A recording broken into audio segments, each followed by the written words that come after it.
catching dreams without blue skies floating by. Why are the gray clouds forming overhead? Forming overhead.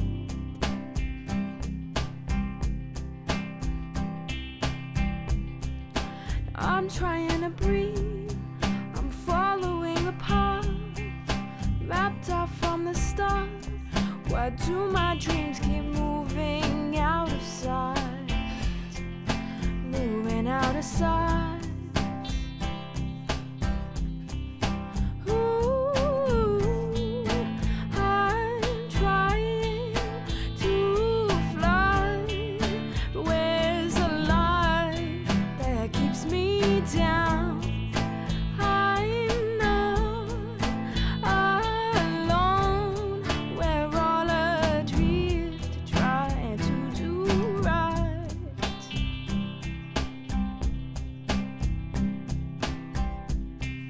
Sunshine that I seek shines faintly through the smoke. Layers of fantasy, images that blind us to our lives. This is Arthur and Fiona Cristian here. This is part 3 of Dancing with Magic. This one's more about dancing with apathy, the magic of apathy, the magic of denial. And Fia and I are going to go into this because we've had a lot of experience with this including our own apathy and denial, which are those symptoms of trauma that we project through ego into the matrix to reflect it in our likeness because we're in love with that, what we believe in, so we're actually swimming as those goldfish in the fishbowl, and we don't want to leave the fishbowl, we want to stay in it. And how it sort of pans out is that that's how we get stuck, because we all think we want freedom and we all think, yes, I'm going to do what it takes, I'm going to do this, I'm going to do that, but when push comes to shove, we actually don't do it because it's too hard, it's too this, there's too many compromises, too many this, that and the other. And because as Arthur said, we can't let go of it, we end up doing nothing and just keep talking about it for the rest of our lives. Yeah. We had many instances. We're going to try and recall some of them. What happens, which we've touched on in these part 1 and part 2 of Dancing with Magic, and in the Where's Wally post, Can You Spot the Ego, which we will put again in the About section of this video too. If you look into it and look into some of the posts of the sequential order, you'll see how we confront many people, and what you find is the projection of the ego there, because they're surviving the belief system, because they're so bonded with the ego that is the goldfish in the fishbowl, and they don't want to leave the belief system which has trapped them in that linear reality, because it is linear. It's one goldfish in a fishbowl. It's oneness, it's linear, it's not non-linear, which is completely far beyond limitations and restrictions. Definitions. Yeah, definitions through explanation, instruction, education and suggestion. One of the absurdities, and look, this is not an attack on the man, on each of us, but we need to discuss these things at the heart of these issues. So those of you who may feel possibly even offended, you've got to get it that it is your ego that is being offended, not the man, because we're not attacking the man here. And we don't do it to pick on people or make someone, but we do it because we do it to you guys. We've got to examine what it is that's holding us back from freedom. And when it's the way we behave, the way we think, unfortunately we have to sit and examine all that sort of thing as well. And that's when it seems that it's offensive, but we don't do it as an attack. We're not looking at us up, hey, we don't do this. Of course we do this. This is how we've learned so much about it, by looking at how our thought patterns affect things and how we behave and how we still do things that sabotage the very things we want to do. So we're not here to say, hey, this man's wrong or that woman's wrong or this person is wrong when they say that. It's just we've all got to go, hey, let's put aside the denial, take off the rose-coloured glasses and look at the true ugliness of what we actually are as people, because as men and women, really, in the system, we learn to be pretty ugly. We have the nice front, and underneath that there's lots of uncharitable thoughts, lots of judgments, all that sort of stuff going on for everybody, and it's just what we've been taught. We've got to learn to look at that without judgment, without saying, oh, without saying, oh, I'm dreadful because I think these nasty thoughts, or so-and-so is dreadful. We've got to get aside from that judgment and say, look, this is where we've all got to. This is how we've all been taught to believe, trained to act, that this is the way it is. And that's the only way we can start to undo it. So it's not about everyone's bad, wrong and nasty. It's about, look, this is what we've been trained to do. But we do have to take responsibility to work out how to stop being like that, because it certainly isn't creating paradise when we behave like this and think like this, because we can only look out of the window to get proof of that. Yeah, we live for the goodness in all of us to expand and radiate everywhere. So all that is really good, and nothing has been compromised with that goodness. So the system is a cycle of apathy. The system is a cycle of denial. The system is the cycle of trauma. It's the program of getting a man to fall inside a fishbowl to become the fish who swims in the ocean of information. That is that sandpit that we talked about in part 1 and in part 2, where we are these little kids and all we know is what we were taught. We never had a chance to create our dreaming. So we're addressing all of us who are those goldfish. Gold meaning we think we're right, we got it right, and we're swimming in an illusion, a false sense of reality. That is the matrix, and we argue for it, we fight for it, because we don't know how else to be, because we were dropped in the sandpit so early in life that we don't know how else to be, and it is terrifying to take the fish out of the fish pond, out of the fish bowl, and there it is flapping around. How am I going to live? How am I going to survive? I need water. I need to live. I need the education. I need the spelling. You see, because going back into part 2. We were given spells that formed letters, that formed words, and we joined them to other words, and joined them to other words. So we were spelling into sentences, because we were sentenced to the death of the man by the spelling that we formed to be those conversations that we talk in English, hear in English, sing in English, see in English, touch in English, because it's all explained to us. Everything has been explained through third party. So the goldfish is what we're addressing, because it is the ego in this analogy. That ego is not who we are. It's made up of all the explanations that we've been trained to hold on to remember, not to let it go, because it forms the language of English, of ABC 1, 2, 3.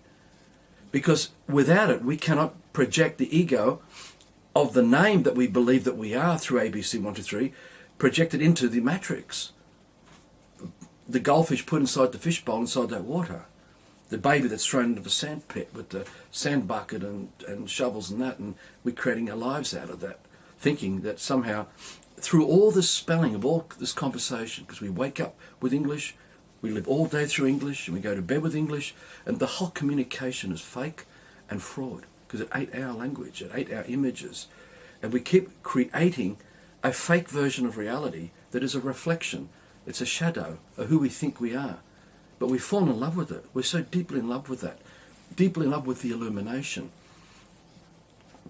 And we radiate that illumination and we celebrate it in the system. We call it the Olympic Games. And we call it every possible festivity that you find in the system, like Easter and Christmas and D-Day and every other day, Independence Day, you name it. Doesn't matter what it is. It is the goldfish in the fishbowl celebrating that lie. And if we, getting back to the denial, we cannot all claim that we don't have the denial in our lives. Like I'm thinking of a lot of people I know through parents of our children at school, etc. Nice people, good people. I know they'll take care of my children when they're at their house playing. So it's not an issue of they're bad, they're wrong. But they're adding a new media room onto their house, or the more consciousness oneness people are, buying the biodegradable washing up liquid and lighting candles around the house and thinking they're conscious. And yet all of this stuff, and yet we still walk past the beggar in the street. Where we're fully conscious, that means fully aware of everything that's happening around you. Of the living. Which means we cannot be in denial when we walk past the homeless person on the street that we're part of the problem, that there is a homeless person on the street, and the way we are living our lives is what creates the homeless person on the street, and that we don't need to add a media room to our house. We need to get together to make sure everyone has some sort of comfortable living space, food, water. That's the basics. We've got to get back to those basics. Food, good fresh grown food, water, shelter. That's the basics. Until everybody has that, and we're consciously making sure that everybody has that, we can't claim that we're conscious or we're not in denial, definitely to think that we are not contributing to that is total denial. Exactly, because to think that is still not creating it. You can think the freedom of everybody, but that doesn't mean they've got freedom. You can think anything you want about consciousness or truth, whatever, but that doesn't mean it's actually happening in practice, in the walk, the talk of everyday life, everybody in the system. So it's not going to start happening. We're not going to get the freedom and the basics of shelter, food, water for everyone until we actually start actively doing things in our lives to make that happen. Yeah. Which, as we keep saying, the only way that we have seen that it can work from all the things we've examined is getting together in communities on land, creating the food forests, making sure there's clean water, and building simple shelters that we all can live comfortably in. And that's it. And that's where we start. Anything else, well, for a start, just about everything else requires harm doing somewhere to something. But any other form of betterment, if you want to call it that, comes after we've created the basics for everybody. Yeah. And there's more than enough land. We can recycle most of the junk in the system to build a lot of these homes as a temporary transition too, because we guess that whether it happens in this generation or whether we shift and others generation coming through, but they will end up living in nature. They won't need to have these kind of homes anymore because their consciousness is so expanded beyond the self-centeredness, beyond their doubt and uncertainty, where their magnificence shines so much that they are the tree, they are the bird, and they actually live with the tree. They live with nature. They play. They even rest with the animals because it's actually far more profound, far more deeply inspiring. Than watching the TV. Than watching TV and, with a beer and, having Smith chips. The fact is, obviously, we've all seen, or most of us have seen examples where you find there are people on Earth right now living very simply, often in the bush or the jungle or the whatever, with, and eating very simply. And so there's no question that people can do that. What the difference is that people can't do that if they want all the trappings of the system as well. So if you want your TV, well, obviously you're not going to do that while living in a hut in the jungle until you can let go of the TV and all those trappings. Obviously, if you want to have the job in the system, the car in the system, the house in the system, all that sort of stuff, then you can't live a simple life in the bush and still do that. You just can't do that because you can't. There's nowhere to park the car. There's no road. So this is where the problem of us letting go of all this sort of stuff comes in, because while we insist on such complicated materialistic lives, of course we can't live a simple life in nature. So it with this denial thing, which we've got to get into more, it comes with that letting go of all that system stuff and not thinking that that life's going to be boring. I think that's the biggest thing. People think, what do I do all day? Well, you won't know. You won't know. Exactly. Nobody's going to know unless they get past the doubt and uncertainty and start connecting with their magnificence and start setting that magnificence into motion so that the goodness that we are is radiated out like the sun that shines, creating life that gives that life to everyone around us. And in doing that, we have that life too.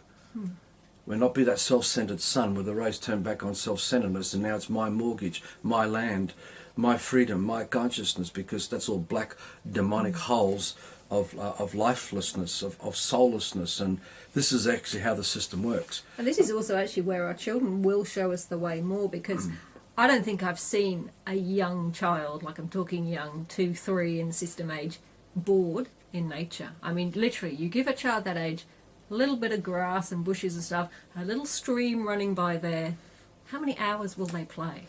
How many hours? They don't need anything else. They've got sticks, they've got stones, they've got water, they've got plants. Hopefully they've got some animals as well to play with. Well, they're threading... But my point is that when they grow up like that, they're not going to grow up needing entertainment. So they get used to entertainment. They're not. Yes. Well, it's not entertainment either. It's just creation. It's co-creation. They're not going to grow up thinking they need the TV because it's boring, or because their parents have. So many parents, they stick the TV on because they want half an hour to prepare the dinner but it's all training the children. Oh, you need entertainment. I mean, let's face it. We don't, in our culture, as you call it, that's the way we've all been brought up. We don't know what it's like to have. And I have heard of people whose children have spent a lot of time in the bush because they've been camping a lot or building a lot, and the children just amuse themselves happily all day in that sort of scenario. It's only when we plonk them in these boxes, keep them away from animals, keep them away from nature, that they get bored. I see it in our children. They get bored because I can't, in my current situation, offer them enough of that sort of scenario. I haven't got a pony for them to go and ride. Well, you can, but you're unwilling, because the fact is we have had a series of responsibilities that stood before us and issues that we wanted to address. We had to prioritise which ones we're going to tackle. And so one of the things was that we agreed on, that we're going to do the Love for Life work that we've done for the last 10 years to make sense of what's happening, because we sensed things weren't right. We learnt back in 2005 what was sense and what was nonsense. We just didn't actually see the mechanics. We didn't have the schematic diagram that zoomed out and showed us the fine details, so that as we zoom into them, we could see all the intricacies that makes up system life and how we've all got in this mess and never seem to be able to leave it. Now we've done that. And this is what you're seeing through the Dream of Life videos and the ebook that'll come out very soon.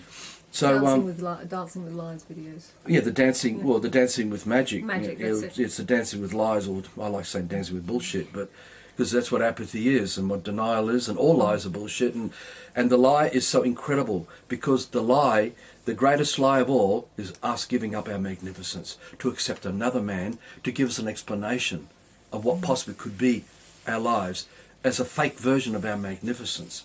And that's what the Olympic Games is all about. It's a fake version of our magnificence. That's what the celebration of the system, when we have New Year's Day and you see all the fireworks over Sydney Harbour Bridge, that is a fake version of our magnificence, because we're celebrating death.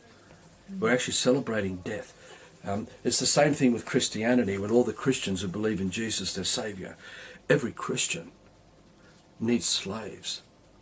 And they have to have a production line of generations of slaves coming through, all these children, to be marked and brainwashed so they can live in the system as Christians, right? This is the original sin, because they're supporting the destruction of every child who has to give up their magnificence to fall into the dream of another man to create the system. Because that's what the system is, just a dream of another man, and we worship that.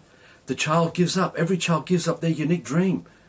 And the Christians who've all been brainwashed into Christianity have been sucked into this COINTELPSYOP programmings of a way where they can be trapped in the system, but given a false sense of security and a false sense of saviours and false sense of all this stuff.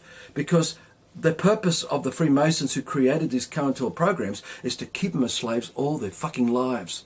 And all Christians are slaves all their fucking lives. That's how it works, right? So the Jesus, their saviours, are cop out, so they have the blind eye of the apathy and the denial. They don't want to look at every single child that day by day has to be brutalised and tortured for them to have their Christianity and to have their saviour, because they don't want to take on that responsibility. They pass the buck. They turn the blind eye. I don't want to look at it.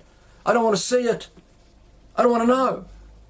And that's the same with all these Galactic Federation things. I mean, I don't know, people who've been looking at the Facebook, and we had the whole thing with Catherine McPeters or whoever talking about it will be like this and it will be like that and it will be like the other, but it's okay, you've got a replicator. If you want food, you just tell the replicator what you want and there you go. I mean, but that's all technology. Something that doesn't... That's all technology That's all got to come from somewhere. Though I think they might have been saying something that all the technology's gone from somewhere else, so Earth can be. That's easy. It was passed down from aliens from another world. But no, there wasn't it something. It was passed down from aliens from another world.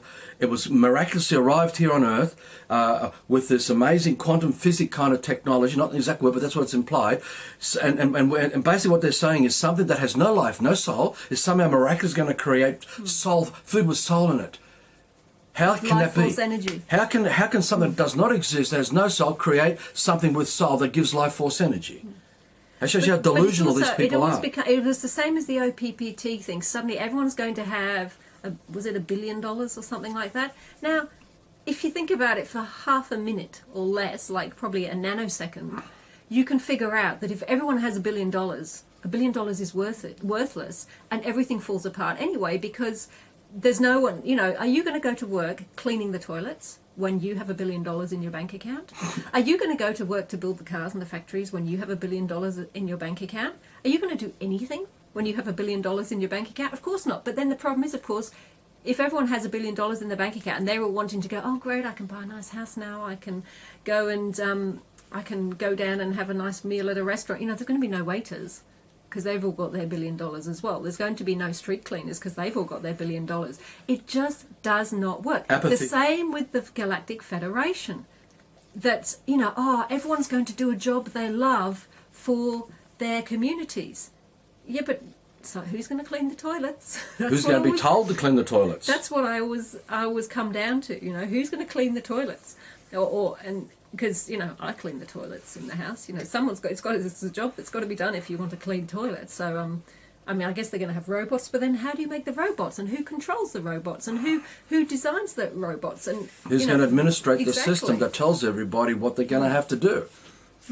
And this is so much, all these sort of so-called remedies and saviors is so much of the denial, because again, we don't want to think that we're going to have to change things, the way we live and what we want. We're still hoping that we'll be able to keep being materialistic, even though it's good, healthy materialism, because our replicator or whatever will just produce us a dress like that or something.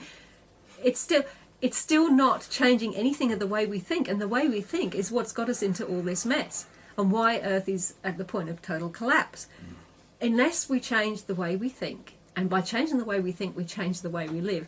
It doesn't matter what snazzy system you've got coming in, pretending not to be a system because everyone's free, but oh my goodness, someone's got to make the rules of the system, haven't they? Mm-hmm. Who's going to make the rules of the system? Notice Catherine couldn't answer that. The aliens will.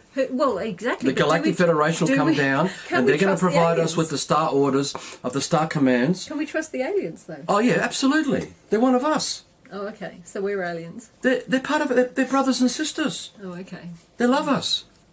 Yeah. Santa Claus loves us too. But you've got to remember about the aliens as well. They're totally ascended, masterful. They're all ascended, Fiona. So that means we're scum. Yeah, exactly. So they're better than us. We need to be rescued from this mess, Fee. Yeah. So they'll help us. They'll help us. Okay. We don't need to take any responsibility. Sit down and relax. Listen. Well, in fact, all we have to do, because I read about this some years ago, all we have to do is sign up, however, and then at the appointed hour, this was a few years ago, so whether it's the same Galactic Federation as Catherine McPeters or something different, I don't know, but it was the Galactic Federation. You just go outside, you're told to go outside at the appropriate moment, and you'll be beamed up into a spaceship. All responsibility given up, guys. And you can beam all your family up, and then they have the choice. Then they have the choice to stay or go. Or we don't need free will. But again, this is exactly what Arthur's talking to, because all these remedies come down to the apathy and denial that we don't want to take responsibility for making it happen. We don't want to, as it were, metaphorically, because we don't necessarily need a shovel to go. We don't want to take the shovel in our hands and do the dirty work. We need others. We keep a blind eye. Yeah. Blind eye. We don't want to see it all. We don't want to see over there. Yeah. We don't want to see the ghettos. We don't want to see the broken homeless families. We don't want to see the children starving with malnutrition. With the Galactic Federation. Of course. They're coming to rescue all of us. This is it again. We don't people look at our garden and say, wow, that's amazing. But you know what? That's been hours and hours of back-breaking labour from us and others. And so people don't actually want to do that, most people. Because, and we also get that people are very busy. It's one thing to get up and not have much else to do because there's no system and you're living a very simple life. You can tend your garden in the day. But when you've got all these other things going on as well, we get that it's hard because it's been hard for us as well with all other responsibilities and things happening. But that's when it comes down to it, after, building a garden, Not so much on the excitement factor and thrill factor and wow factor. It's hard work. You get out Why there. don't we create a you've gotta food forest in the middle of Disneyland? Yeah, Seriously, and we'll have play toys and swings and everything through it, and have our little central banking system in there amongst it all, and telemachines, and so we do it electronically. We can actually trade and barter inside Disneyland with our food forests. Why don't we do that? That would be pretty cool, eh? I'm sure that will solve. That might. That's an idea. I mean, I'm not saying it's exact. We can extrapolate. My point was that things like the Galactic Federation and whatever other forms of help or being saved by Jesus, we just got to hang on for Jesus, all that sort of thing, are an awful lot easier than actually trying to make the bonds in your communities, growing the food, trying to encourage people around you to grow food so you can share. And I'm talking share, not barter. I mean share. Oh, look, I've got excess. Do you want them? No strings, conditions attached. That's sharing. Not, oh, I've got some. What have you got to give me? That's the system. Well, 6 months later, come back. Look, I did that for you. Can you do that for me? So the denial is such that the subliminal messages, really what they're saying is, give up responsibility. So we garnish that. Okay, well, let's give up the responsibility. We don't need to go to work anymore. We don't need to do anything anymore. We'll just think for ourselves now because everything's been taken care of. Jesus has already got it sorted out. The Galactic Federation's got it sorted out. Allah and Muhammad have got it all sorted out. OPPT, One People's Public Trust, has got it all sorted out. Nasara has got it all sorted out. Ubuntu's got it all sorted out. Zeitgeist has got it all sorted out. Thrive has got it all sorted out. One Earth, One World, Oneness. They've all got it sorted out. The Secret's got it all sorted out. We're all somehow miraculously going to have it all fixed. So the apathy and denial works as well. We might as well just go and buy some beer. I'm going to get a TV. I'm going to put a big TV in front. I'm going to watch the gridiron. I'm going to watch soccer. I'm going to watch the soap operas. I'm going to just get into movies. And I don't give a fuck anymore. I'm going to have my nails done. Yeah, exactly. May as well. And we'll just sit there. Should be right, mate. No worries, mate. It's all been taken care of. We're not responsible. We're not responsible. It's not our problem. And that shows you apathy. Absolute apathy and denial. The fact that we don't want to see the destruction to every child who becomes a slave in the system to provide us with the services and utilities and benefits and privileges that we take for granted every day in the system while we run around being whatever the role that we play in the system under the projection of the ego that calls us a Christian or calls us a Jew or a solicitor, right? Or a counselor or a psychiatrist.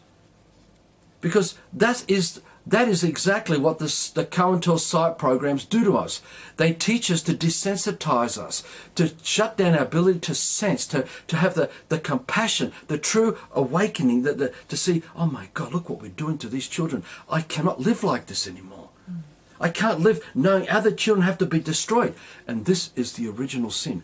Every Christian is born in original sin because it's true, because they've turned a blind eye to this. And so they are sinners. And they get punished by the Freemasons for sinning. That not only the Freemasons sucked them into sinning, they then punish them for the rest of their lives because they continue to sin, because they continue to commit fraud. They don't want to take the responsibility, because that's why they're in Babylon, which is a wonderful way of looking at it, which a couple of Australian guys mentioned. They thought, yep, thank you, a couple of days ago. Rowan and I forgot the other guy's name. But the point of this, of the denial, is that we don't take responsibility for our lives because we've placed so much about our sense of belonging, our sense of life as a man, on other people around us. So how they behave, how they act, how they think, how they feel, how they live will determine how we are as a goldfish in the fishbowl. Whether we get a little bit of sprinkled extra food in or a bit less, whether the goldfish bowl gets shaken a little bit because someone walked past and bumped it, or whether it's put in direct sunlight and all the water starts to evaporate, no one's noticed it, and they don't put any more water back in it. There's all kinds of scenarios here where we are in such denial. Because it's like I was just thinking when I was saying that, when we were talking like that there's probably lots of people out there thinking, but I do good things for people. And there's lots of people out there doing really good works for people. There are people who, spend their nights making food for homeless people. There are people who spend their nights giving out things or donating money to things to try and make it better. But unfortunately, it's just band-aids on a wound that keeps getting reopened because it comes back to the way we live and the way we think. And while we live this way and think this way under the system, all we can do is keep putting the band-aids on, keep saying, here, I'm sorry you're homeless and hungry, have some food. I'm sorry you're homeless and hungry, have some food. I'm sorry you're homeless and hungry, have some food. But the line's never ending. I mean, because the production of destroying children continues on. I could be probably feeding the homeless for 50 years, but I wouldn't be solving the problem because we keep having more and more homeless coming along. So there's a bigger problem here. Exactly. that So we're it's not like, looking at. while yes, we recognise that there's many people out there seeing problems and trying to do something about it, but where they're falling short is they're not taking it back to going, actually, it's the way everything is run in the system. It is the whole system which can only run in hierarchies, can only run as having some as the scum on the streets and doing the dirty, nasty jobs, and others lording it at the top and every other level in between. It cannot exist any other way. So while we still have the system, we're still going to have to keep putting out the band-aids. So basically, when a Christian is saved, they've actually been given an extra intense programming of denial and apathy. That's what saved them. Because they have got so caught up in the fantasy of them becoming the newborn Christian or the old-born Christian reborn, that they do not want to look at the reality of everyone who's in the commercial animation of commerce, who had to be broken into it, like breaking a horse, to be a slave. They don't want to look at that. And everyone in their church, everyone under their pastors. This is in the synagogue. Because this is the synagogue of Satan we're talking about, you guys. The Christian church is the synagogue of Satan. It's not just the Jews with their synagogues. It's the Christians too. And the Muslims with their Allah. And the Buddhist temples. And the New Age auditoriums and all that stuff that goes on. Because everything in reality is actually a production line of instant by instant of a man broken down, being a slave, performing slave duties for these people to run around as Christians and as Buddhists and as Jews, etc. That's the reality of it. This is how deep the denial goes. So the Freemasons don't want to have their power structure threatened. So they come up with these very clever psyop programs to desensitize their victims who become Christians or any race, culture, creed, who will never become a threat to the power structure where they get all their power from. Because most of the key people behind the church in the higher places are Freemasons. And there's a long history, you can see it. Same with the Jewish churches or the Jewish synagogues and all the others. So this is apathy because we're not prepared to face the responsibility of the fact that we gave up our magnificence, we gave up the goodness of who we are as a man, to sell that out, to accept others to be our slaves, broken slave, for us to have the fake version of goodness, the fake version of consciousness, the fake version of truth, the fake version of love, the fake version of peace. And that's the original sin again. We're broken down and we're lying and lying and lying. So this is where we're coming from. And I'm with Fiona on that. This is not an attack on any man. It's just that you were not given full disclosures. We were never given full disclosures, children, of what would become of our lives if we were allowed the spelling to happen to us, and what would become those outcomes for us. How would that show up? If we could see the reality of a slave system, that ant colony analogy that I used yesterday in part 2, where everyone's running around as those individuals, being all the things that one does in the system. Yeah, imagine if we could be told, or we were able to comprehend when we were little, that hey, we're gonna show you to live in all the ways that are absolutely going to destroy everything about who you are and everything about Earth that you are as well. I mean, would we really want to go ahead with that? I don't think so. Would we say yes? Yes, please. We want to destroy everything. I don't think so. Exactly. That's why we say the system is death, because it's the death of man.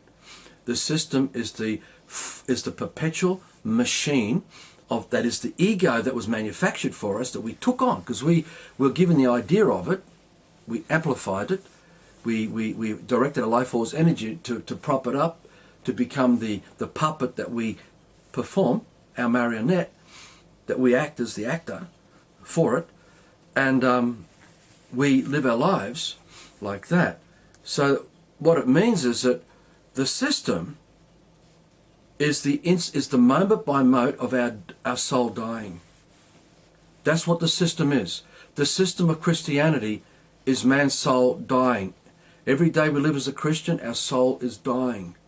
Every day we live as a liberal in politics, our soul is dying. Or Labour, it doesn't matter what political slant.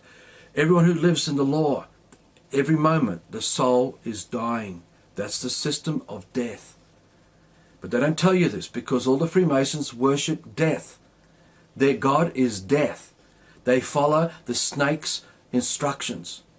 Man must be killed. Earth must be killed. Their world, their God is a greater God. Their Lord, their Master is something greater than earth and man. But you've got to remember, they were all got at as babies. It was all explained to them. And they spend the rest of their lives explaining to innocent children. They've got to go and kidnap them and explain them under these psyop COINTEL programs that we call Christianity and New Age and sovereignty movements and freeman movements and every other race, culture, creed, title, standards that makes up fake lives in the matrix. We are witnessing the death of man. The moment we allow our children to be got at by this scam, we start witnessing the death to the soul of our children. The death to the soul of my love for Fiona and this man when we accept the system. And these people do not have a remedy to stop this. They don't have any.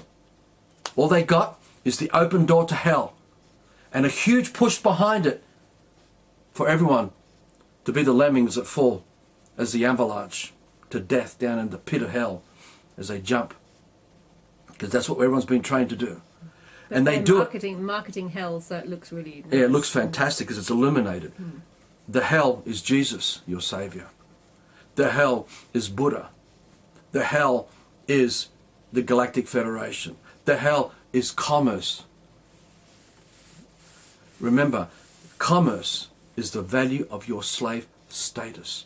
And every single man is in the English language of commerce, performing their slave status values as slaves. And that's why you have different classes, different privileges and exclusivities. It's a whole fucking slave system, guys. And the hell is broken down man. The consumerism and the materialism where we just can't seem to stop needing more stuff, buying new things and relying on new things, and then those things break, so we need to replace those things. It's like things. Do we really need all these things, and are they really making us happy? I don't think so, because we seem to keep needing new things to make us happy. Yeah, and twist the word evil round, it's live. So we've gone from pure consciousness to pure or impure unconsciousness. And we've made impure unconsciousness be pure white, imagined as pure white. And the pure consciousness has now become totally impure black. We've turned everything inside out, outside in. And this is what the Freemasons have done through bringing kids into their sandpits. You've got to remember, they invaded all the lands to bring the sandpit with them, to bring the goldfish bowls for everybody. Put everybody as a goldfish inside it so they can control everything, because they control everything in the system. The Bible is their utility. It's the implement of their power.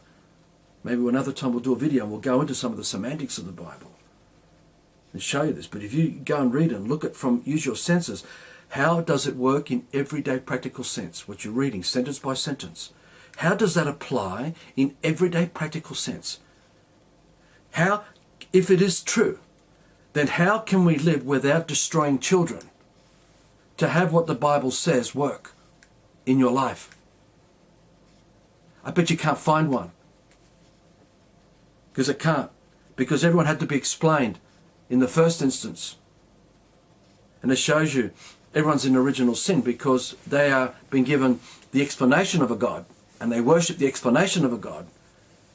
which they projected their life force energy with everyone else who fell into that lie all the generations ago. And the power of that energized demon is what illuminates everybody. And they experience the life force energy of man bouncing back as miraculous healings. But they give all their gratitude to God and to Jesus. Really, they're giving over everything to the Freemasons, who keep them trapped in the system where that placebo effect is at play. So they're still under the Stockholm syndrome, in the denial and the apathy of all that trauma.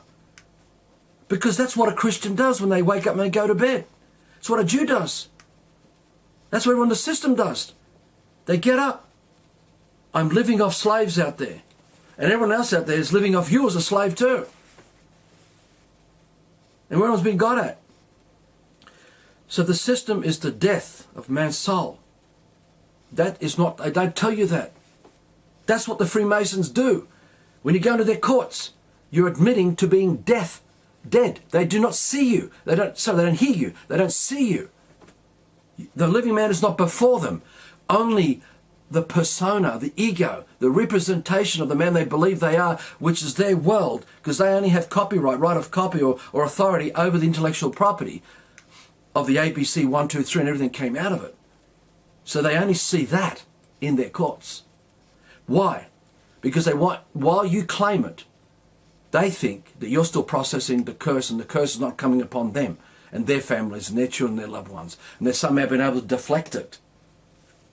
That shows you how psycho these people are, how deluded, because every lie is a curse. And commerce is the processing of a curse, because it's all slave labour, which only comes about by educated slaves. You cannot have the system without educated slaves if you want to keep running a covert system. It's impossible. So the Christians who are saved are under the covert system of brain control, of waking up and going to bed every day as broken down men who gave up their magnificence, and support everyone else who's a child to give up their magnificence, so that the whole of their race is destroyed. The whole of their tribes are destroyed because they're imperfect. They don't see their magnificence anymore. They gave it over to fake gods and fake saviors and fake messiahs. But here's the thing. Because they passed the responsibility on to a savior, they spend the rest of their lives as slaves. Nothing's changed. They've given it over to the afterlife, where they're going to go to a new heaven, a new earth. But it's okay. In the meantime, they're not going to take any responsibility for perpetuating the insanity of a slave system they're living out of and for. And they don't want to look at it. And that's what you call a Christian. Under any denomination. They're broken down. Totally lost sheep. They are the sheep under shepherds, Pied Pipers. They follow. Bless all their hearts, as Fiona's saying. All of them are good people. We're all good people. We're just compromised. Our brains have been so deeply, deeply addled with nonsense that we can't see a way out. We're going to sort of bring up some examples now. And you'll find this if you look in the Where's Wally post. You'll find this in there, and you'll know who the guy we're talking about. But we had one guy who appeared recently who actually rang us up here, and I got talking to this guy because he's stuck inside the magistrate's court in Melbourne. And he's ringing this man up for help, right? Which shows that this guy's still lost in the doubt and uncertainty. He doesn't know who he is yet, because if he did, he wouldn't be stuck in there. And he wouldn't be ringing someone else for help. Exactly. It shows you how deep the denial goes. Anyway, he then gets into the Love for Life Kingdom group, and suddenly he posts a comment in there about how he thinks that everyone has a right to the illusion, because the whole system is an illusion of many illusions, and that in these illusions, that we should not interfere, that everybody should have that, and that we are wrong for making it out that other people are wrong for having those illusions.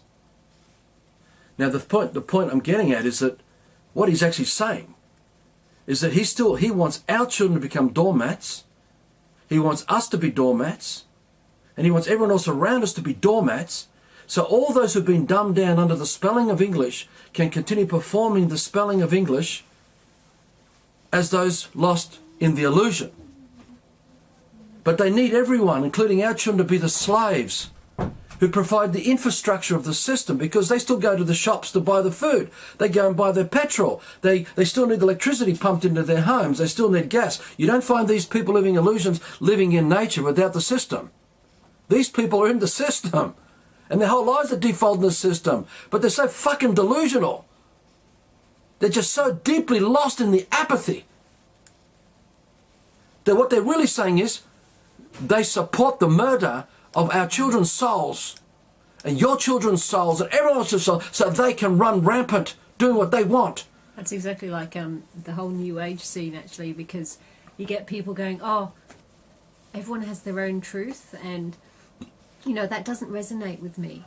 And yet I've never met such Black walls. is No, black. I didn't mean black, actually. I just It's meant black. walls when sometimes you come and talk to a New Age and if you try and challenge, you know, not sort of screaming, you know, just politely something they've said, and it's just like, oh, that doesn't resonate with me. So that means, stop, I don't have to look at it, I'm not going to look at it because it doesn't resonate me. Meaning, you cannot challenge anything I think and feel, because that's what I want to think and feel, and I can do that. So it doesn't matter if that's doing lots of harm or whatever. And that's the whole New Age movement. You're not allowed to challenge anybody, point out that perhaps what they're doing is just continuing the harm. You're going with a baseball bat. You just go with you're going with a bloody baseball bat and you hit them over the fucking head. Now you tell them you're a fucking stupid idiot because you're supporting a slave system and you want all these kids to be slaves, so because you don't want to face it. You're so deep in denial. You New Age space cadets. You're all so fucking in deep denial. No, what I meant was among the New Age system, no one will challenge or... Because they're all in apathy, because they're slaves.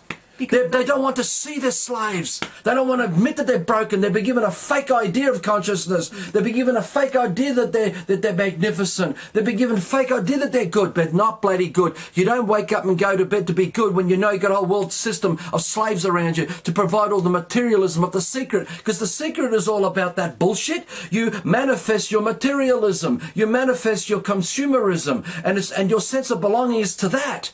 More money in your bank account, more money, a better home, better car, better standard of slavery. That's that thing of, oh, you can manifest what you want in your life, but they forget to say, yes, your dreams are strong and you can create what you want in your life, but you've got to make sure you're not harming others. What they're saying is this. That's what they say to us. Everyone who does this, they're saying this to us. Fuck you. They're passive aggressives. Passive aggressive. They say to all of us, that doesn't feel right for me. They're saying, go and get fucked. Fuck you. You're a piece of shit. I'm better than you. That's what they're saying. That's how deep the apathy goes. That's how deep. And underneath there's rage in these people. Denial. There's an ocean of insanity. And they have to have it all blindfolded because it's too much. I can't cope with it. I can't cope with it. So the secret comes along. Look, guys, let's give you another illusionary gateway out of this, where you can continue being slaves, continue supporting a slave system. You can continue walking past the homeless person on the street. Yeah. Because that's their karma, it's their choice. Not realising that you are responsible for that man or woman on the street. No, that's why this man swears. This is why this man, because this stuff is just, it drives me fucking crazy, this shit. Because we accept it, and we accept it, and we're so broken down. This is what political correctness does. Where men are too scared to say what they think. Fucking say what you want to say, guys. Speak out. Don't listen to fucking women who are dumbed down and stupid. Because women have been turned into dinosaurs of bloody moral incorrectness. The firepower of the man is the spirit of the man, the passion of the man. You take that from a man, you turn him into a bloody wimp. Broken down. When a man is strong, he's a provider. But not a provider as a god. He's an equal to a woman. And the woman is equal. But we're now in this broken down way. And that's what New Age space cadets running around as goddesses. Who've read seen the Ring and Cedar books, and they brought the New Age goddess bullshit with them. And they're running around acting like that they're goddesses and we must go back to a matriarchal society. But you know what? It's still the system. It's still the system under another Well, guise. matriarchy is still divisive. And so is patriarchal too. Yeah. So don't get me wrong with it. I'm not taking sides on anyone. I'm just showing the whole thing is bullshit. And it must end in this life. This is apathy and denial. Another one, good friend of ours. And we're patient. We're doing some work together. I won't go into what we're doing. And I make some comments about, look, if we're working with people with more professional skills, we can accelerate our ability from here to here quicker because they've practiced it better than us. They have, each of us has talents in the system, yet alone in nature, but where there's nothing wrong working with those who are better than you and be under their shade of skill, not to sell out, but to work with it. And learn. And celebrate it. Nothing wrong to celebrate people's abilities, but so many people are so broken down, they make it mean like, I'm not good enough. Because somewhere in their life, they built a sense of belonging to the career path they've chosen where we're working in. And anything that threatens the insecurity of what they felt, which had them dive. Now, I know a lot of people dive into the music industry for that reason, who want to be rock stars and artists, who want to be producers and engineers.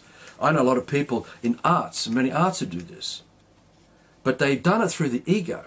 And the ego is what's been projected into the music because they needed to use the ego to elevate their sense of belonging. They had to elevate their magnificence because it was crushed. And they still doubt that. So they do it through fake means to somehow give them some fake idea of security, fake ideas of a sense of belonging. But if anyone comes along and pins that prick, the pricking of the balloon that bursts it, they run. They run because they're threatened. They're now the goldfish that suddenly they feel, oh my God, I've just been taken out of the bowl. I no longer have the security that I was used to, where I felt that I could build my music career or build my gardening career. So apathy and denial comes in 1,001 ways, and it's always based on blaming somebody else for how we are, how we feel. And we always set ourselves up as victims to blame somebody else. And Fee's very good at explaining this because she's had a lot to do with this, as this man is, but getting Fee involved in this videos, getting her to talk. So some of you who know who you are when you watch this video, we're not attacking you. This man's never said that you're not good enough. This man's never said that you're not capable.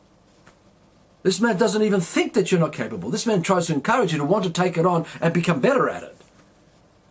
But you take that message because you were told somewhere along the way that you weren't good enough by others.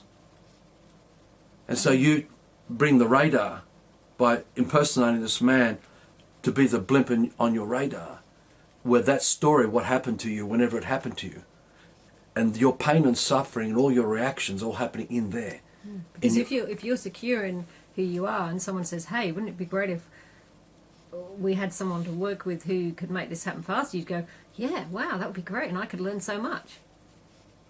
Because you don't have a doubt about, that's the difference between that or making it mean, you don't think I'm good enough. So we get bogged down with that. Then we're in a wrestling match with that instead of being passionate and going, okay, let's keep accelerating our abilities. Let's keep pushing each other up the mountain. Let's climb the top. Let's keep elevating. Let's not take anything personal what happens here. Let's point out, okay, the obvious, because I think all we're doing is looking at where we can improve. Nothing wrong about that. Nothing wrong about that. Not based on our expectation of what someone else should be that makes us think that that's an improvement. It's let's get better at what we're doing because we want to get good, because that's what we're dreaming for. Because these are the confidence skills that we create that gives you the passion, the drive to break away from the system too. Because if you don't have that confidence, that magnificence ain't there, that gives you the firepower, the drive to push through all those barriers that hold you back. Because while the emotion is there of the ego that's been projected, because we still think that we are that goldfish in the fishbowl, that the child in the sandpit, the ego that's in the system, in the matrix, in the mirror, that reflection in the bathroom mirror, if we still think that's who we are, we're gone. And I think I'm sure lots of you can think of people, even if you're honest, you look at yourself and think of it as well. But it's also that, if you have people that are in your lives, whether it's at work or in your family, and you get that feeling you've got to tiptoe a little bit, because if you don't tiptoe Walking over eggshells. and word things carefully, boom, the reaction's going to happen. You meant this when you're just trying to say something normal or point something out even, but you just know that reaction is going to come if you word it wrong and it's taken the wrong way. And I mean, there must be gazillions of interactions happening every single day where someone is sensitive to an area where they're not confident. So someone says something to them and they take it the wrong way. They take it as an insult. They take it as a criticism when it wasn't meant that way, that's when Arthur's talking about his radar. They're not able to sense your intention, which is probably not criticism at all, or you're not saying, no, you're not good enough, no, you're worthless. It's just a comment intended with a light. But it's putting a mirror up, yeah, so they can see the reflection of the ego in the mirror. And if they can see that, they can begin to address it. But what they don't do that because they're not confident enough. They have to, because they're still a victim to other people, because their whole life is based on what other people have done to them. So their whole sense of belonging is to everybody else, what everyone's done to them. And they're not confident in that way. You know, we've all got, thinking about it, we've all got our little areas where if people don't walk around on us in eggshells, we get sensitive. Yeah. All of us. I mean, I can think of, just sitting here now, I can think of things that I get sensitive about because it's an area of my life that I don't think I'm managing well enough or something like that. I think I should be doing it better, and I know that. So therefore, if someone says something to me about it, I get sensitive about it because I already know that I think I should be doing better and I'm not doing a good enough job there, and I'll get sensitive. He's got his areas. Everyone has. See, the thing is, if we don't break this deep emotional, deep trauma-based pattern, and we run into the system with open arms. Please rescue me, because I'm going to stay safe. Because we grew up as kids in the sandpit. Our life was there, and that's all we know because we practiced it most of our lives. When you meet people like us, especially with this man, who confronts you to leave the system in this life, you have to have the ability to be strong enough to withstand the seduction of all the emotional pressures thrown by all the intel out there, because they love to act in role-playing to try and create scenarios where you will sabotage your dream to leave the system and let you run back into the system where they take you in open arms, say, there you are, come and have our thrive. Come and have our zeitgeist. Come and have our Ubuntu.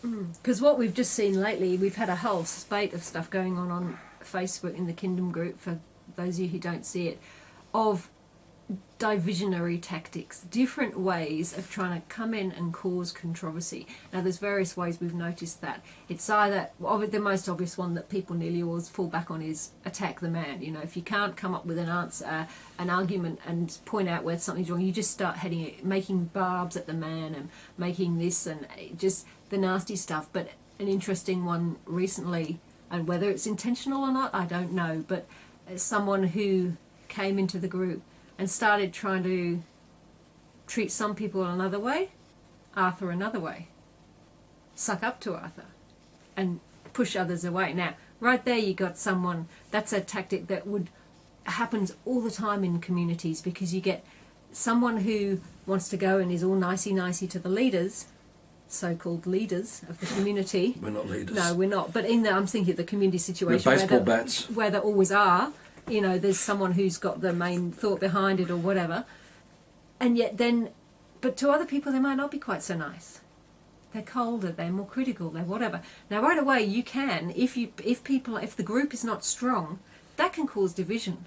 Because what one person gets of the nicey nice, they might be thinking, oh no, this is a really good man or woman. And the other people are getting the, oh actually I don't like a lot of the attitude I'm getting from this man or woman. So you can have a division right there if you're not conscious enough that all sides can sense what's going on, sense the divisionary tactics there. It's like going to the movies, and if you have emotional issues and that movie carries out and a scene that acts out the emotion, you'll experience the emotion of your ego with the film. If you have fear and there's fear being projected in the film, you'll experience the fear. Intel and all these divisive tactics do exactly the same thing in Facebook and other areas of social media, where they carry out roles of someone who has been offended or who feels they're angry and upset, and they say, oh, I'm leaving this group. You know, and when you confront some of these people, you know, and you'll see some of these things, you know, I'll say to them, well, what goodies did you bring to this group in the first place? that gives you the firepower, the substance of firepower to justify what you're saying now. What have you done while you've been here? You say you're leaving, but you're leaving with what?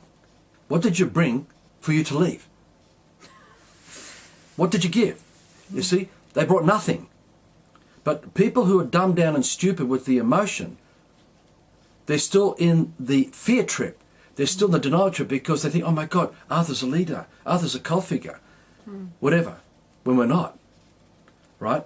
But when you get past this, now again, in that, can you spot the ego? Where's Wally post? Again, you'll look down about, go in there. All these things are all there. And there's a couple more we'll post in there as well from Eckhart Tolle days last year involving a friend who eventually left the group. And we're going to put it all in there because now we can see that people need to learn from others who have suffered this. Because if we don't learn through these methods, how are we ever going to work together to leave the system? You know, while we're still clinging to the emotion of the ego and the matrix, we bring the whole of the matrix with us. So if you want to bring the whole of the matrix into kingdom has no chance, it'll be destroyed. Our job is to make sure it does not pass us. So if you don't see us being responsible to stop it, and you want to take a person and come after the man, then you're not getting it. You see? Because we're custodians, we're caretakers. It's the same with our children. We won't let our children eat lollies that have got hidden poisons in it. If we let them, because, oh, we love you, it's all right, darling, don't worry, a little bit of harm won't hurt. And tomorrow, Daddy, yeah, that's okay, a little bit of harm won't hurt. And the next day, oh, Daddy, okay, a little bit of harm won't hurt. And they grow up like that until they get so bloody sick because they've had a little bit of harm come to them every day, tiny little bit of black and the white every day. The immune system becomes so compromised and they get really sick, and now we're in hospital with a child dying and we're sitting there crying and emotional and going, what have we done? What have we done? What have we done? No, I don't think a lot of people aren't even thinking, what have we done? They're just thinking, oh, aren't we unlucky? Our child got sick. Yeah. It must be in the genes. It must be in this. No one ever, no, there are people who take a good look and say, hey, how have I got this state? Right, I'm going to heal. And they do. They get into raw food and juices and all this stuff, and they heal their bodies. That's happened time after time after time. But I think most of the time, so often, it's just, oh, you poor thing, you're so unlucky. You got the cancer. You got this. Oh, you got the heart attack. You got this. And it's so commonplace that we just all think that it's normal to die like that, instead of thinking, hang on a minute, how are we living? That means, what is it? I don't know the figures, but 1 in 3 has a heart attack or dies of a heart condition. 1 in 3 has cancer, or whatever the statistics are. I mean, come on, surely that's not normal. You look in the animal world, they're not dying of cancer, diabetes and heart attacks. They're not dying of osteoporosis. Exactly. The only ones that get those sort of diseases are the ones we've given the commercial dog foods to. The chemical trails in the sky. But in general, water out there, where animals are living wild in a relatively uncorrupted forest. Yeah, relatively uncorrupted forest. Animals are not getting all these diseases. Man-made herds. They're living their lives fully until usually just they suddenly, at the end, they'll go downhill and they'll die, and that's the end of their life. But most of their lives, they're strong, healthy animals. See, our consciousness is like the immune system. This is the way we look at it. If our immune system is pure and sincere and uncorrupted, then we're healthy and strong. If we accept a lie into our lives to compromise our immune system, then we're capable of accepting another one and then another one until eventually we don't even have an immune system that works. And we're just flooded. So when you get people who come along and saying, everyone has a right to their illusion, everyone has a right to their belief and everything's perspective, we say it's all bullshit, because the fact is that people only say that because they're under spelling. And the explanations are provided through the spelling because they've already been guided, they've been brainwashed so young. You see, everything in the system, that the supposed remedy, comes out of the spelling. It doesn't come out of outside of the system where there was no spelling. So people fight for their thrive and their zeitgeist and their Jesus and every other possible remedy because it's all part of the spelling that keeps you all trapped in the system because that's all they know. And that's what the intel does, because they don't bring anything into these groups to offer remedy. They haven't got any. But what they do, their intention is to come in to corrupt the group, break the groups from inside, so that remedies like kingdom, like the one we stand for, which is pure, sincere consciousness, pure immune systems of man saying no to harm, no to lies, to keep it out. And in fact, more than that, we're just like destroyers of darkness. We go in and consume it all and get rid of it so it doesn't exist anywhere anymore. It's all gone. We've absorbed it into the core of our beings and absolved it all, got rid of it. You see, so pure consciousness is a working immune system that says no to lies and no to harm, and has the ability to scrutinize deceptionary images that come at us disguised as something that's good or fair or right on any basis. And with scrutiny you go, there's bullshit there. And we rat it out. Now a lot of people hate us for that, but they can't prove what we're saying to be wrong. Now, the way it is in the system, the lie comes as the cancer, knocking on the door of our lives and saying, hi guys. And the immune system opens the door and says, g'day cancer. And the immune says, can I come in and share your leg? Oh, you come in, says the immune system. Come and you take the right leg. Let's work together. We co-create together. You know, life is just based on perspectives, and it's all, you know, everything's an illusion. It's all doesn't matter anyway. So you may as well take that guy, take my host's leg. And then after 2 months, the cancer said, listen, I've run out of place in the leg. Can I take the other leg? Yeah, sure, says the immune system. No worries. Take that too. And the cancer said, listen, I've got a couple of mates up the road that have just finished eating off Joe and Bill that have just died. Can they come in as well? Yeah, no worries. Let them come in too. The reason we say no to so many people and we argue for kingdom is to say no to the lie and the harm that comes through with trauma and ego. Now, if people stop and think what we're saying and start looking at us, get past us and just look at what's been pointed out. We don't say we're perfect or anything like that. And we do this to each other. We're putting up a mirror. We're putting up the mirror so they can see the ego in there reflecting.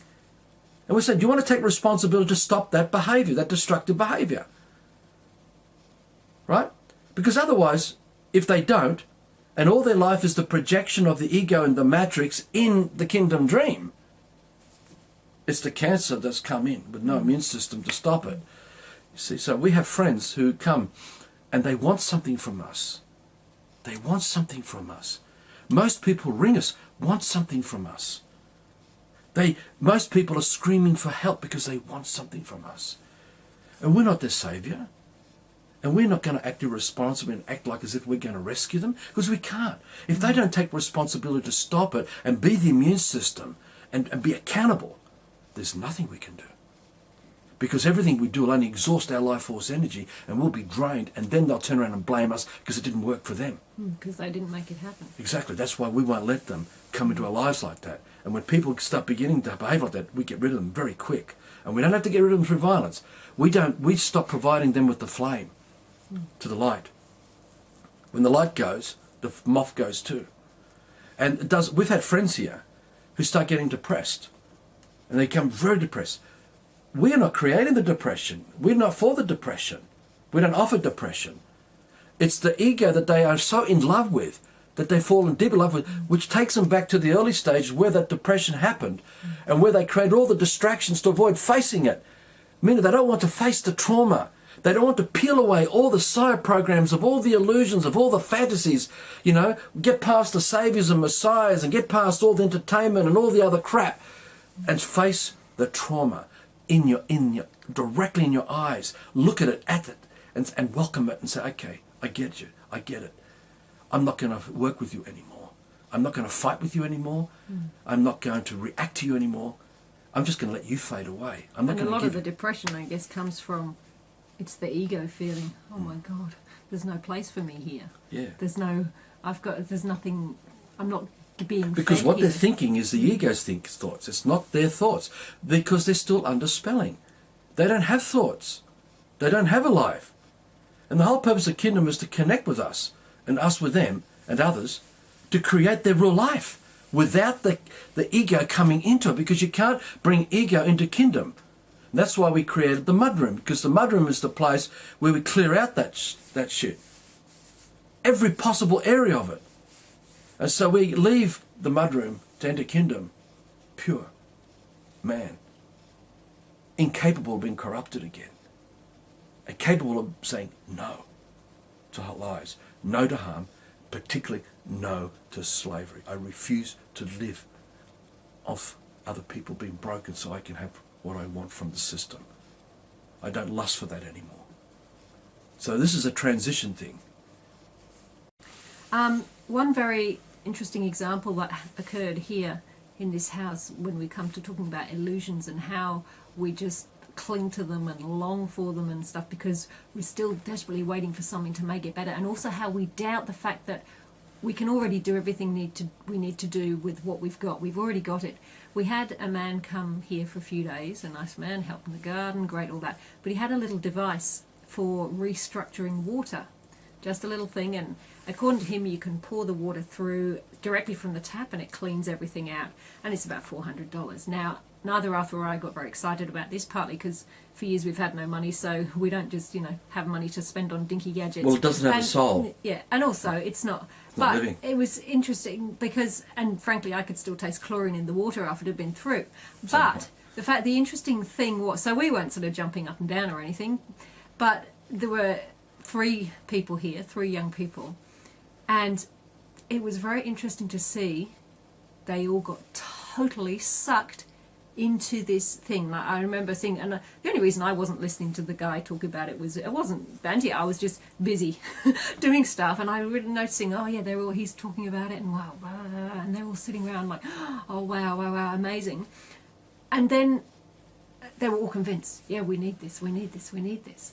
Like, and it's as if all the reasoning, all the scrutiny just gone, because even though we've got a very good water filter here, the water that we drink here is as best as we can get it when it's not natural and from a spring or whatever. We've got a very good water filter that we did spend some money on, so we can drink water that has no fluoride and chlorine, etc., etc. So it's not like we're drinking from the tap here.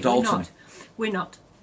But what I even then noticed was that one of them saying that, the water here is dreadful, it makes me feel sick, and I'm thinking, this person's been drinking this water for a while. I've never heard any complaint about the water before, ever. Drinking this water day in and day out for quite some time. And we haven't heard one complaint about the water's bad, the water makes me feel sick, the water's this. As soon as this guy appears with this magical little gadget, $400 worth, this will restructure your water, this will do this and this, suddenly the water was rubbish. The water was making them sick.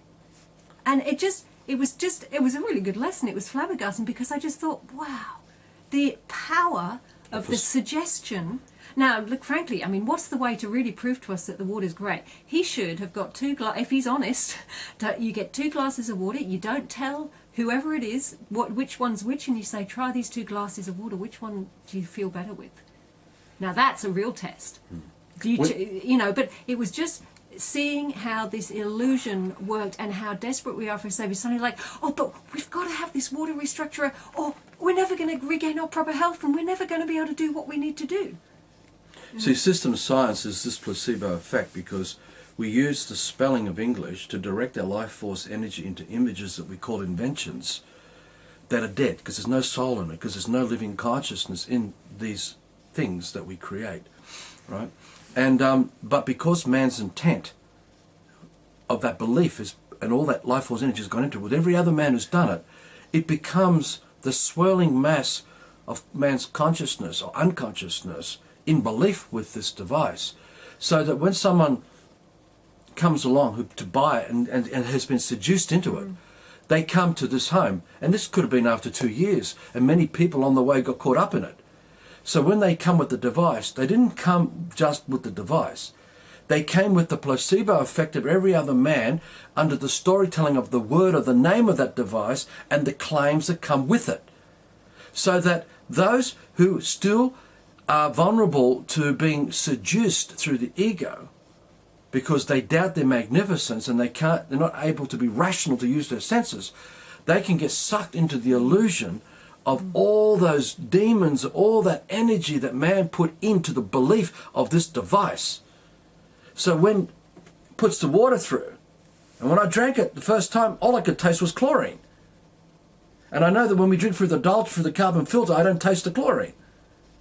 And we know that the Red Cross, and we know that since the 1800s there's been a lot of things done about this stuff. Not just with the fluoride, because fluoride obviously came a bit later, but we know that this stuff works, and they take it into the worst places to clean the water up. And we're not claiming that this is the best. It's just that up to this point, we haven't come across anything It's better. a very good one anyway. Considering the circumstances that we found ourselves in when we were waking up, in the middle of this hell, that the system in this Southern Highlands where we're still living, in this rental home. So, and I said to Fiona, I remember saying, I taste chlorine. There's nothing here. And I told the guy, there's nothing here, man. This is just a placebo effect. And the guy, he kept his smile up. He kept trying to be nice because he was nice the whole time. And now I know there was an ocean of, like a war that began inside him. And I know that he was here until tomorrow afternoon, and then he had to leave. And I get, knowing me, I'm the baseball bat, I go in and I keep pressing the buttons now. Because if this guy's real, he'll wake up. If he's not real, he'll fight for his belief system. He'll fight for this demonic stuff, and he'll take it with him, and we'll never hear from him again, which is what's happened. We don't hear from him anymore. He's gone, right? Unless he changes and he wants to take responsibility for lying, because he's lied, and he's lying because he was lied by everybody else. This thing does not change anything. Something that does not exist, that's natural, that has no soul, no consciousness, cannot provide soul or consciousness for the living. It can't do it. It's like a lot of the raw food movement out there, and obviously we eat raw, we think it's fantastic, but there's still a lot of rubbish out there, some of which is this whole superfoods thing. Now, I'm not saying we don't eat superfoods. We use cacao, which obviously comes from Peru, and they say it's all fair trade and stuff, but it's still come across the ocean, so yeah, we know it's still causing harm. Yeah. And we have the odd other thing like that. Sometimes we have things like spirulina or something, not that often, basically, again, because we haven't been able to afford it. And this was the great thing, when we started trying to eat raw and going raw, we didn't have the money to go into all that sort of stuff. We just really didn't. We just had to stick to the basics, fruit and veggies and a few luxuries like coconut oil. I mean, we eat a lot of coconut oil, but it's a luxury. We have to save up for it. But what is interesting is that, again, people are given this impression by a lot of the gurus on the raw food circuit that you can't do it unless you're going to buy this sort of mushroom dried and this sort of superfood that comes from Peru and 10 other superfoods that come from Peru, and you really can't do it.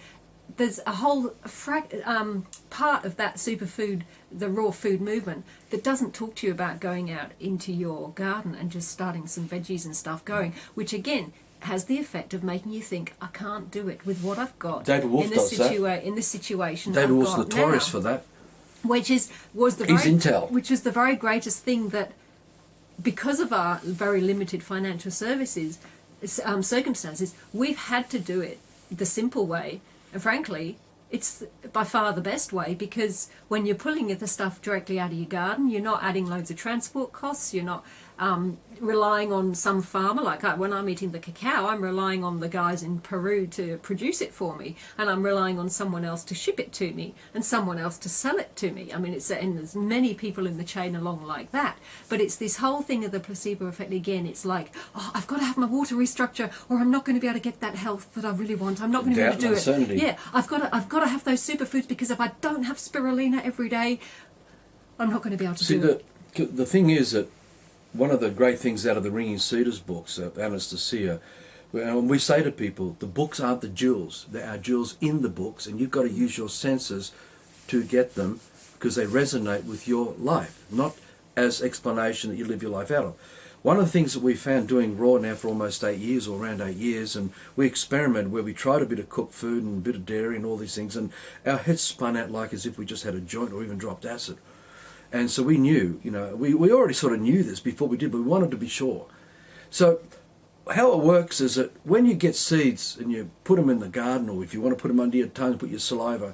But the thing is that as we breathe out the water of our breath, and we're working in the soil, and we're working with the plants, all our life force energy of that light, that love, goes and is absorbed by the living consciousness, because they are that living consciousness that is our breath, that is our life too, because it's part of our dream. And so the plants take on our intention, and they reflect that back to us, not through the matrix. They reflect it as earth, as nature, as the living consciousness. And the more we do it, it's like harnessing a space of love, of consciousness, and we're raising up the magnificence, because the more we do it with our joy and our abilities and all those things, the plants also respond, and they are that. And so we eat that joy, we eat that magnificence, we eat that happiness, we eat that life force energy that gives us power. It gives us brain power. And you know, this man's operating on 3 hours sleep most of the time. That's why you probably see me looking pretty run down. But I still have a lot of energy. And if I wasn't raw fooding, I probably would be dead by now. Or I'd be badly sick. I'd be really sick. But for both of us, for Fee and I, she works on very little sleep too. And if it wasn't for raw, we couldn't do this work. And we would not have the wisdom to be those wisdom keepers, to share that with everybody else, right? Not to own it, but to embrace that love, to raise up all our consciousness to the magnificence, so we don't need the system anymore with all those placebo effects. And again, if you go and you look to nature, which animals out there living in nature, living their wild lives that they're supposed to, which ones of those are eating from beyond their territory where they roam and where they live? Which ones of those are ordering superfoods from Peru? Which ones of those are ordering such and such mushrooms from somewhere else? I don't think any of them are. They are managing to maintain perfect health on eating what is in their territory. So why should we be any different? Why is it that we can't survive without ordering something from somewhere or doing fancy concoction? I mean, you know, we're still guilty. We still conjure up raw dishes. You know, we're not just going to the garden and eating. Oh, we do that too. But we're not just going out and picking and just eating what we get. We still make up raw dishes and things like that. We've got some kale chips on the dehydrator right now. So we're not claiming that we're perfect that way either. But it's like... the stepping stones. Yeah, we don't need all this. If we can look in nature and see that the animals in nature can eat just what's around them and live perfectly healthy lives, then we can do the same thing here. And we're very aware that that's something that we have to work on, is rather than saying, even though we still want to grow them in our house, rather than saying, right, how can we grow tomatoes in winter? What we really should be saying is, what's in season in winter, that's what we eat. No, I correct that. What we're saying is, if we raise our magnificence, and we are that magnificence, we change the climate. Because the climate is in our image too. We create the weather, collectively. Because the weather and everything we experience is in our experience. Because we are the only first party to the experience. Everything we experience, it's man to the experience. There is no third party outside of man. We are truly the creator. Right? That's why we say, bring forward anything, anywhere, without man being a party to that experience. Bring forward any experience without us being a party to that experience. So if we raise our consciousness, because we're creating that, and we're dreaming that, and we don't have any doubt or uncertainty anymore in it, the weather becomes that too. And everything of creation becomes that. And that's the responsibility we have, to allow children to be brought up by nature, so they don't have doubt and uncertainty in their dreaming, so they don't dream corrupted ideas. And they don't create electrical storms, they don't create earthquakes, because they are all those distortions coming back at us, reflected in our dreaming. Because we dream them as our anger, we dream them as our emotional stuff, where we think that we're less than a man. Every destructive emotion is coming back to us through the devastation of what we're doing to nature and the weather and everything else. So I'm saying, don't believe what I'm saying here, I'm just saying, the more we connect with our magnificence in the space of love that we call our garden, the more we work on that, and we have no more doubt and uncertainty coming into it, there are changes occurring there. But that doesn't mean there still won't be sometimes a year when some things are growing and sometimes and that Well, the thing to that is, as I said, to adapt to, okay, we've become so spoiled in this Western world of being able to satisfy our taste buds with whatever we feel at the time. There's a whole thing, they've got peaches this winter. We've been seeing peaches imported from America. God knows how much they're sprayed with in the local fruit shops here. I mean, one of the local fruit shop owners said to me, he said, I don't want to do it. They shouldn't, peaches grow in the summer here. Why do I want to import them in the winter? And it really is that thing of, we eat what there is and trust that nature has everything we provide to do. So maybe we can't eat mangoes in winter, but maybe we don't need to eat mangoes in winter. Again, another thing to look at here is that the more magnificent we are, the less the voice of the demon, the echoing of the ego, is occurring. There's no more of that chit-chat, that white noise going on inside our heads. When we are emptied of that, we are listening to the consciousness of everything around us. And we are that conscious. So the mango will tell us things that we weren't really conscious of before because we don't have the chit-chat. Like, I'm ready to eat now, or don't eat me yet, I'm not right. Exactly. And all the animals will talk to us like that. And because we do it through senses, we sense everything, we communicate through senses, and we can direct our senses back to these life forms. Whether they can change and adapt to our dreaming, I don't know. But, you know, we do it without no harming. So, I get the fact that we've still got this thing called summer, But I'm saying they're man-made, and it's come from the grand architect, and I suspect. And plus, the I whole thing, can't prove this. I'm not going to prove this to you. There seems to be in the system third-party explanations showing that there was a paradise that was a temperate climate all across Earth. Right, and I get that, because I could see that unconditional love would be such that there was not inequality or indifference or exclusivity and privileges given to some and less somewhere else. Meaning some places are more sacred than others. Others are a bit less sacred. You see, I get that the whole of the dream of life was sacred, and everything of the dream of life was in a perfection of that sacredness. So it's quite, as we waken up and return from this deep sleep, those of us who remain, because when we pass away in the real world, we're not passing away. Our consciousness is here. We're still here in the living. We're not gone to an afterlife. That's only the lie of the death, that you believe there's an afterlife. There is no afterlife, because we're not going anywhere else. We have always been where we've always been. And our ancestors are still here amongst us right now. But we don't see them, because we can't sense them anymore, because they're there as the trees and the wind and everything of nature, because they dreamed that as we dream it. So that's why the garden is so important, and we're working with the garden, and we pass on that as our children's inheritance. They have the life of our soul in the garden as well, which becomes part of the expansion of their consciousness, and they pass it on to their descendant until we get back to where we don't even die, because we actually have cells that can live eternally, that do not turn off. We're turning everything off because of the doubt and uncertainty and the storytelling of linear thinking, linear analogies. And also, when we talking about the food, when we've talked about this before on videos and written about it, but when people have done experiments with growing plants in a more oxygenated environment, which is what used to be, it seems, then the plants just keep on fruiting, keep on growing, keep on fruiting, keep on growing, keep on fruiting.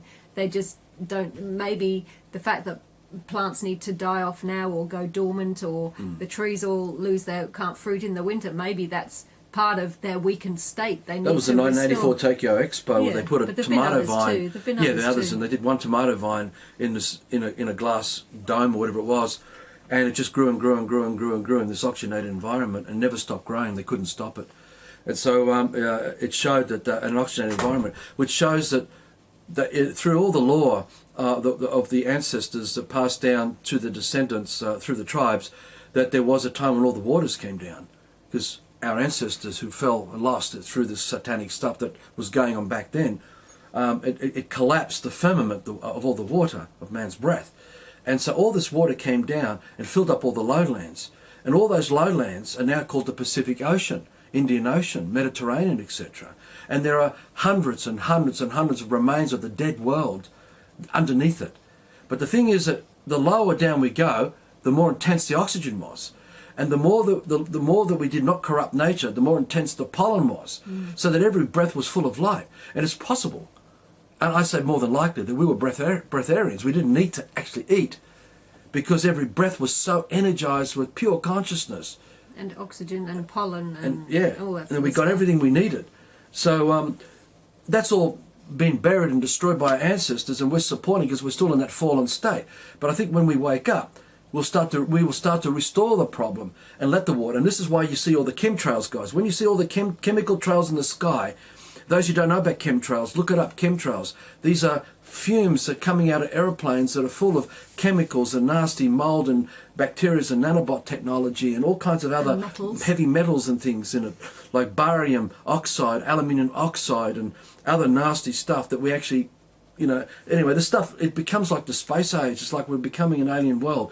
And what I've been suspecting, the reason why they're doing this, they don't want the firmament to reform as man's dreaming continues to awaken, because the more we breathe out, we're creating water, the more we energize the space of love of the dream of creation that's earth, with all of us together, and that mist of man's dreaming ascends, and it empowers this, what we could call the celestial bodies, because that's all our ancestors there as well. Not as in time and space and using light years and all those constructs.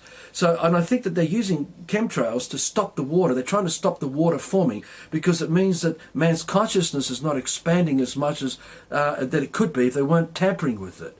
So there is other reasons for the chemtrails, but be aware that oxygen is man's breath. The nitrogen and all the other things that happen is still of man's breath. And everything to do with trees that breathe in and breathe out, and all the animals that breathe in, is all to do with the water of man's breath. Because our water is our soul, it's our spirit, it's our consciousness. And our dreams are in that breath. And when we breathe out, it remains in present sense eternally with every other man's breath. So we can sense each other. We can sense our ancestors and the life and the consciousness of ancestors there. Because water is our true spirit. It's our true soul. And it has no outside or inside. There never has been a beginning to the dream of life. This idea of a beginning is in third party.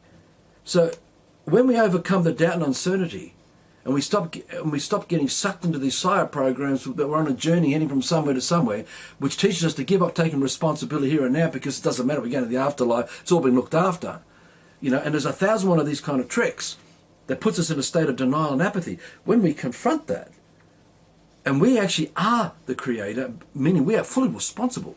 Because that's what we say with the word God. It means full responsibility. When we use words like Christ or Jesus or Father, Mother, Son, Daughter, Child, it means full responsibility for everything we think, feel, and do. That's free will. The buck stops with us. We are it. We are it. So when we say we are it, we're the ones who have to be magnificent. If we're magnificent, then everything around us is becoming magnificent, because it's in our image. We're creating that. If we sell out and we're in the doubt, that's what we're creating around us. We're creating everything. So we create the weather. We create the apathy. We create the denial. And we create the remedy. And we create the remedy. Each of us. And all we're saying is, don't bring the ego with us. Don't bring the lie with us. Don't bring that, and to leave it behind, we have to be prepared to look it in the face, look it in the mirror and go, okay, that's the full ugliness of it. Yeah, exactly. And let it go. Doesn't mean that's not an excuse to start feeling suicidal about yourself, or I'm so horrible, I'm so foul, I'm so disgusting. It's just looking at that so you can be fully aware of, no, I don't want that in my life anymore. I want to let that go. But you can't know until you look it in the face, in the mirror, you can't know what you're trying to let go of. You won't know, because you think that the lie is the truth, and so you give energy to the lie, and the lie is destroying everything. So we brought the matrix in to pure dreams, and we continue. And that's why we have, all through our generations of our ancestors, they have never been able to break away from the system, because they hadn't yet woken up, or maybe a few did, but it kept getting covered up and rewritten. History was rewritten, and to turn into these saviors and messiahs that they use in their history books. But the thing is, the apathy and denial is one of the major planks in their ability to keep us shut down and keep us distracted, so we don't claim that power back. And they don't want us to claim our power back, because the moment we do, we don't need them anymore. And they also make sure that our lives, we're so busy surviving the system, just, look how much everyone has to work just to have a roof over their head and food on the table. Who's got to, when you get home from work and you're exhausted, we get that. A lot of people just go, oh, it's just too hard. I just want to see my children for a little bit, say hello to the wife, and they really haven't got the energy for something else, because their energy's been so exhausted. But unfortunately, we have to start making those sacrifices and changing those things. So if you do work, the best thing to do is try and get together with many others who are in this, or a few others in the same situation. Together, you can do some gardening where you all only have light duties. So the thing, we want to wind this up in the next 10 minutes or so or less. We just got to quickly, a couple of things we want to point out here. One is that it's all in the intent. See, we live for the dream of kingdom, and we work very hard to make it happen in this life. So there's no point coming after this man to destroy the man, when all this man lives for is for that dream, and everything he works for is for that dream. So if we want to work together, we need to all be that. Not like this man, but we're all got to be accountable and responsible for our behaviour and our attitudes. If your intent is for the dream of kingdom, then it's raised up above the ego, it's raised above everything. Which means that everything else must be removed out of the way for kingdom to happen. And if we don't, then kingdom falls down. And the ego is kept up on a higher standing, and we destroy. And that is when people go, oh, I love kingdom, I love the idea of it, but I just can't do it. It's too utopia. Hard. It's no, I don't mean that. I mean the attitude of, oh, it's too hard, I can't do it. It's just too, I had the slave hard. system and said... It's just too difficult. It's not. I want the slaves. I'm so used to my comfortable slave system way of life. I don't want to live without slaves. That's what they're saying, isn't it? One other example, which you'll find in the Where's Wally post, Can You Spot the Ego? A guy posted a comment in part 1 of Dancing with Magic, which you can go and you'll see it in there, making it out as if Jordan Maxwell and others like that have done something to help us all leave the system. He doesn't say it like that, but he makes it out as if something wonderful's happened. When we ask him, what is this something wonderful that they provided us that's given us all freedom from all this persecution and harm and destruction? Not exactly in these words, but that's what's implied. You see that what you get to see is that Jordan Maxwell, David Icke, they gave you nothing. Nothing. Because the apathy and the denial is so big. We think that the mysteries that they're slowly revealing to us is somehow given us a miraculous way to our true freedom. But these people, like this guy who wrote, he's a total fucking slave in the system. He's arguing for the slave system because that's what Jordan Maxwell is. He's a slave. He's a slave for the slave system. He has no remedy whatsoever to get us out.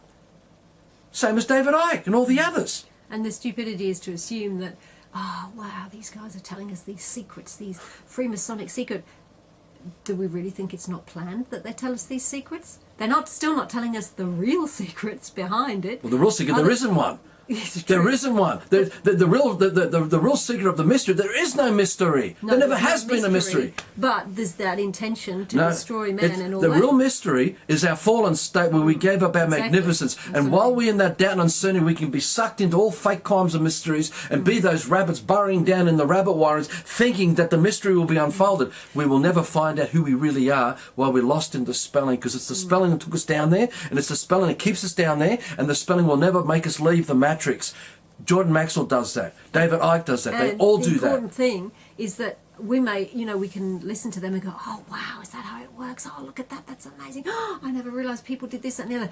But, so as Arthur was saying, it's so important to look at things in an everyday practical sense. Now, knowing that so-and-so and so-and-so use mind-controlled sex slaves and this, that and the other, how does that actually translate into freedom in your life, in an everyday practical sense? How does that actually change your reliance on the system? Nothing. The same stuff with all the legal stuff Zilch. that Jordan Maxwell's putting out there. How does that actually translate as a way of living in your life that gets rid of the system and becomes do no harm way of life? Nothing. Nothing. You look, everyone who's underneath those influences, they're all slaves in a slave system. They're still living in the third-party world. And they think they're free. They think they've got consciousness. They think they're getting the unraveling of the mysteries. And all they've been given was a pile of shit. Because it's all bullshit. It's always bullshit. There never has been a mystery. The whole thing was set up. They're like sparkling diamonds of crystal fakeness. And we're all running around going, follow. Let's follow.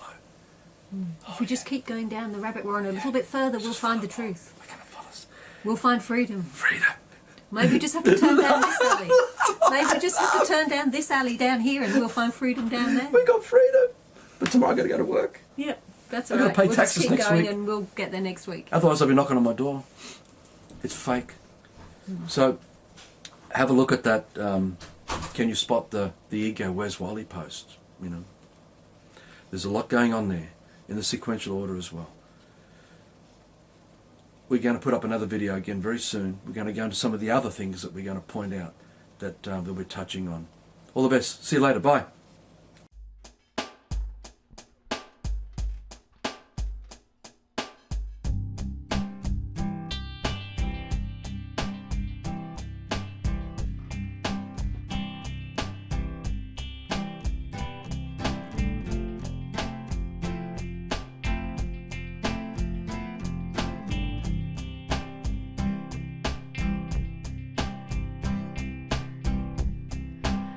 trapped within our world, watching dreams without blue skies floating by.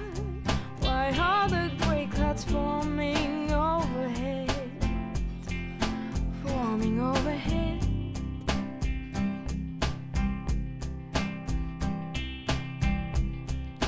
I'm trying to breathe, I'm following a path mapped out from the start. Why do my dreams keep moving out of sight? Moving out of sight. Ooh, I'm trying to fly, but where's the light that keeps me down? I'm not alone. We're all adrift, trying to do right.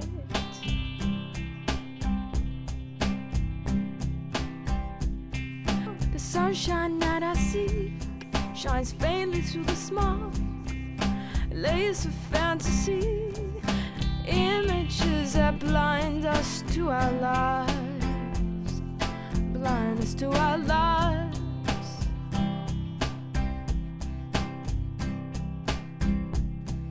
And I'm trying to see, I'm juggling with my things, I'm struggling with the cold, and I'm spinning in a vortex of burning wells, of burning wells.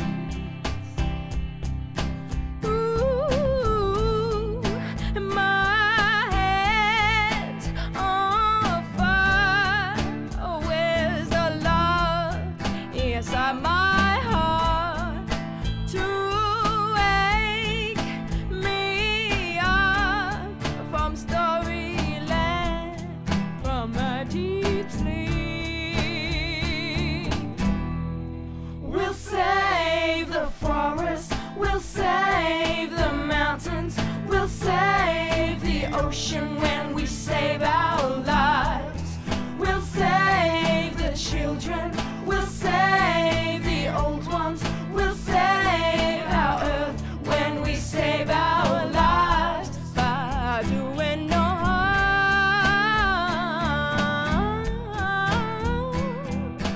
Ooh.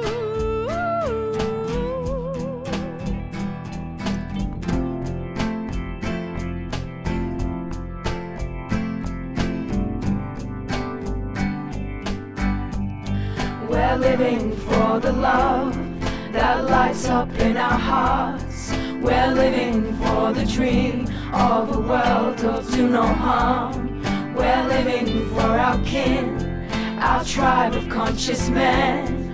We're living for the truth, no more waiting for saviors.